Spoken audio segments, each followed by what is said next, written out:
Hello and what is going on, guys? Welcome back to the channel. My name is Miguel. You're watching Miguel EDC, the channel where we talk everything EDC gear here. And today we've got a very interesting titanium utility knife to go over here together. It's interesting because as of lately, the utility knife I've been using the most recently here is the Drop Bear utility, and you can see with the amount of gunk and stuff on the blade that this one has definitely seen some use. So has a clutch bar lock. I mean, it's a pretty sweet combo. Even has some tweezers and toothpick and a few stuff like that. So definitely digging it. Really fidgety to say the least. But let's find out what this one is all about. It's also rocking a crossbar lock as well, and it's from a company brand new to the channel here, 9TiEDC. So 9Ti, I'm assuming Ti for titanium, and then EDC. So we got some spare blades here, which, okay, there we go. It comes with a cap, so you can keep them nice and secured in there. These are probably your standard utility blade size. We have a total of that many. Future me, count them right there. And we also have a, oh, look at this. All right, this is an interesting, nice bit of detail. We got the baby shark, doo doo doo doo doo doo, baby shark, doo doo doo doo doo doo. All right, this is a multi-tool shark one piece right here. So we have maybe like a bottle opener right here. We have a Phillips head screwdriver there. Right. We also have a 4 size something here. Flathead here, right? Some hex patterns there as well. And then some additional stuff. We probably turn some nuts, right? Or what have you, with the jimping on this side and on this side as well. All right, so that's a nice little touch right there, right? A little extra, why not? So let's see, like moment of truth. Let's see what this one here is all about, shall we? Bam, here it is, ladies and gentlemen, the 9TiEDC. All right, first impressions is definitely lightweight, so I'm definitely feeling the titanium there, no doubt about it. There's a crossbar lock, very elegantly made here. Let me go ahead and give it a nice little, necessary wipe, just to wipe away any oils, excess or anything like that. Deep pocket carry clip, not reversible, something to keep in mind, but it's pretty deep carry there, as you can see. Even have a lanyard solution back there, very tastefully done. That's what I'm talking about. That's what I love to see. We do have thumb studs for deployment. These are some really good thumb studs, nice and rounded, right? Just what the doctor ordered right there. Seems good. The crossbar lock itself is nice and interestingly made. Got this hollow part in the inside, but it's nice and rounded on the outside. Captive pivot on the show side, and a T8. It looks like combination of T8 on the pivot, and it seems like T6 pretty much everywhere else. So let's go ahead and get this thing deployed. I know you guys want to see it, and I do too. So bam, there it is. Thumb deployment on a crossbar lock. Yeah. Let's see, on the close. Oh man, that is a smooth open and close action right there. No doubt about it. So reverse flick. Ah man, come on. Ooh, let's go. Yeah. Needless to say, before I get carried away and let the inner child of me just continue playing with this thing, all the deployment options right there are money. Money! We do have, so it's a little bit of a 3-finger grip here as far as the ergos go, but I think you're meant to forward choke. You do have somewhat of a finger choke here, and then you can get a full purchase, right? You can also put your thumb over here on the blade, get a little bit more control, right? Like that. And it definitely feels the hand in that position. The scales are nice and contour around as well, so it feels nice and comfortable on the hand. And then you have your standard razor blade. It says here ZS-01. Not sure what that is. Even says Ti on here, so I wonder if this portion is titanium as well. No. So even though it says Ti, wait, hold on. Wait, yeah, so it is titanium. This portion is Ti. I get pull here and I get pull there, but not there.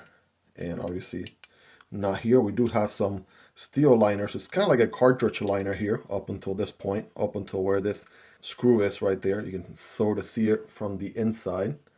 All right, cartridge liner up until there, up until right there. You get the idea. That makes sense why we see the 2 screws on this side. And then I'm guessing another screw is hiding underneath the pocket clip.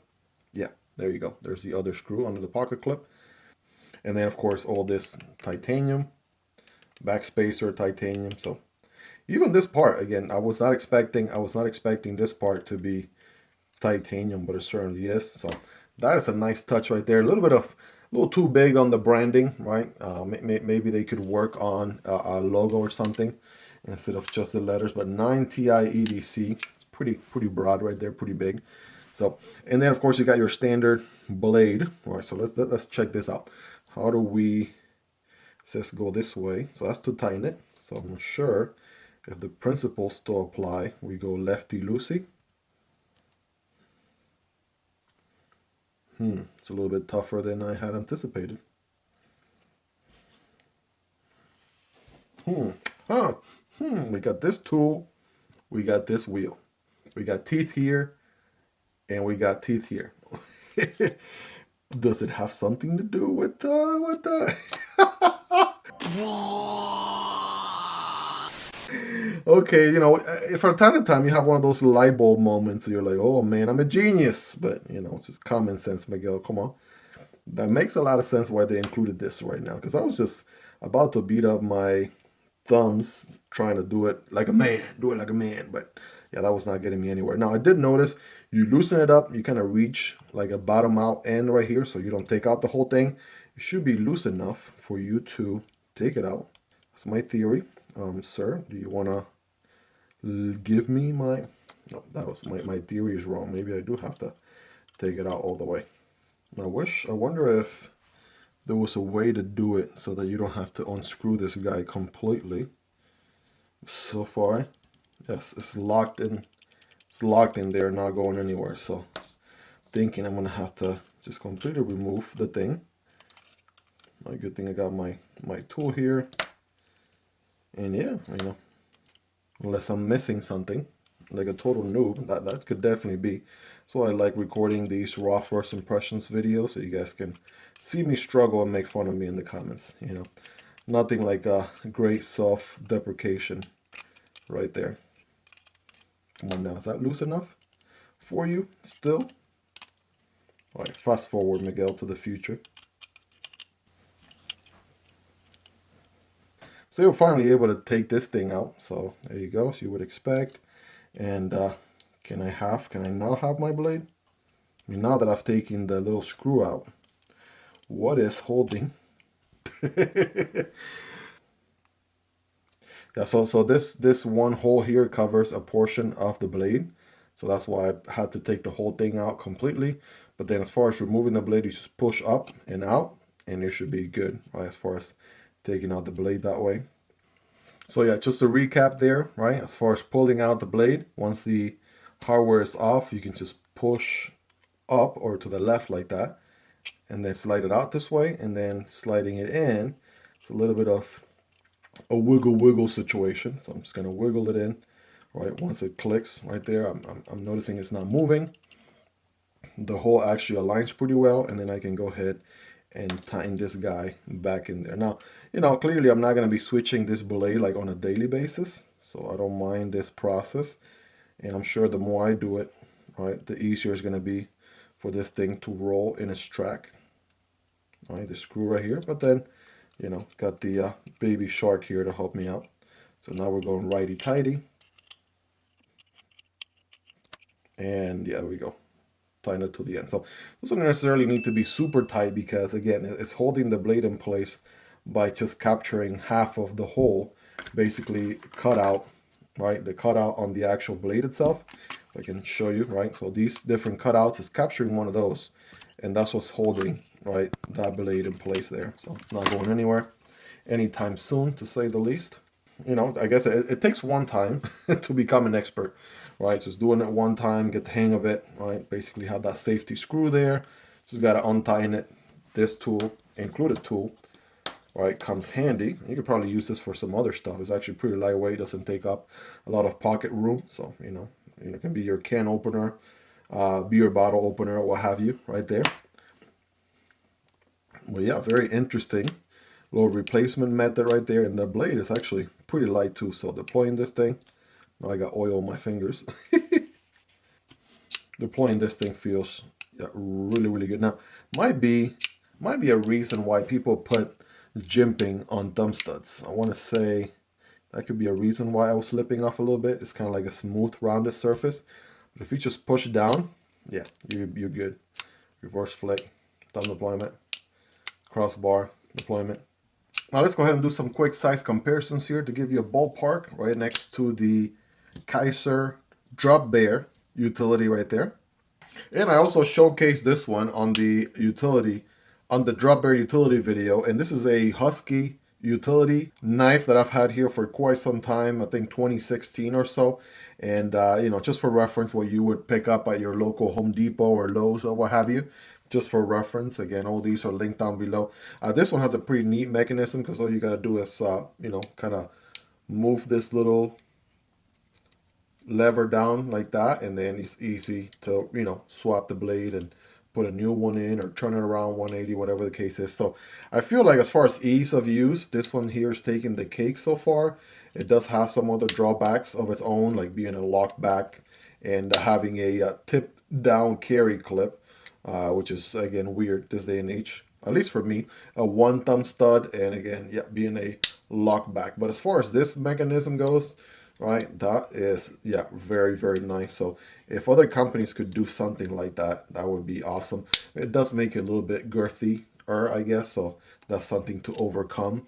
But just some food for thought. Both of these require, you know, you to get some hardware, some tools to be able to loosen up the screws and be able to swap the blade. So let's do a few other ones just for reference.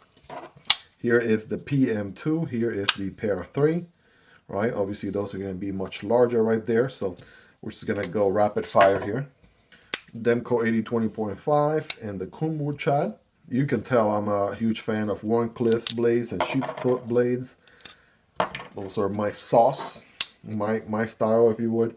Civivi Vision SG and Kaiser Militol. And last but not least, the CJRB Pyrite Light and the Vosteed Porcupine. So I have content on all these knives here in the channel if you guys want to learn more. And of course, these are all linked down below if you guys want to check prices, availability, and variants. Hopefully you own some of those to give you a ballpark more or less where this one lands. Now, the real moment of truth. Now, we don't know what steel this is. Future me, double check and put it on the screen. I don't know that we have any details here on the box. It says 9TiEDC folding knife factory outdoor use new. Of course, made overseas in China. But I'll double check and put it on the screen if I can find any details. Now I got a piece of paper here and some cardboard. We're gonna go ahead and get scientific with it here, if you know what I mean. I mean, the truth is, come on, it's pretty much a razor blade. This thing is gonna cut really, really well, as you would expect. Bam, boom, right. And so far with papers, we don't have any issue. I'm sure with cardboard, right, might have an issue here with going from the level of the blade to the level of the mounting here.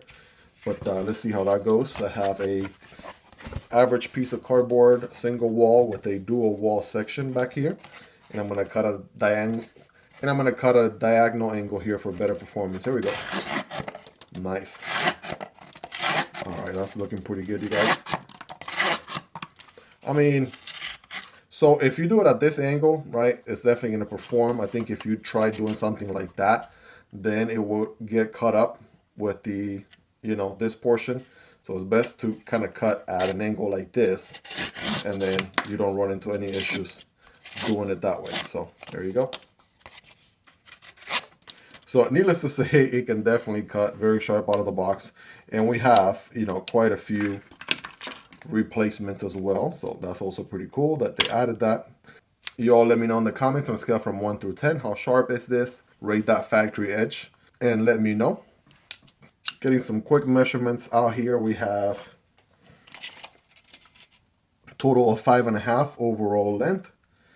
We have a 2, well actually, what is the blade? Because this is an interesting one. Cutting path is 2 inches, or at least what you can cut with. The actual razor blade itself might be more, but this portion here is tucked in. So 2 inches there on the cutting path. The blade is technically almost 2.5, so like 2.4.